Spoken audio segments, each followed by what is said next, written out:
अन्नपूर्ण भण्डार लिएर मान्छेहरूमाथि यत्रो डरलाग्दो मिसकन्सेप्सन भइरहेछ के भन्नु। सबैले यति फर्म, यति ठुलो फर्म छ, यति टाइम लाग्छ, केही त्यस्तो डरलाग्दो फर्म छैन। 11 पेजको फर्म छ, म भन्छु नि। तर सबै चिज भर्नु पर्दैन।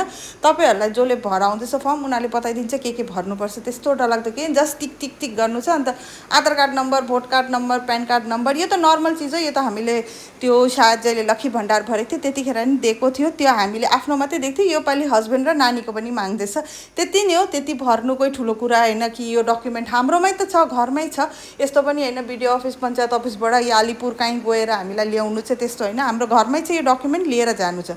त अहिले म आफ्नो नानीको डान्स क्लासमा आइसकेको छु, उसलाई पिक गर्नु। त्यहाँदेखि एकछिन मार्केट गएँ, अन्त पार्लर पसे थ्रेडिङ गर्नु, किनकि घरमा छिटै एउटा प्रोग्राम छ, तपाईँहरूले देख्नु पाउनुहुन्छ।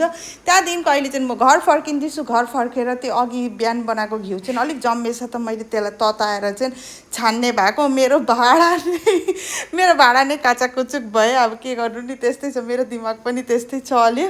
त आजको लागि यति नै। आजको दिन चाहिँ एकदमै राम्रो काट्यो। त यस्तै मेरो बट्टा जस्तै स्माइली फेस लिएर तपाईँहरूलाई गुड नाइट, बाइ बाइ।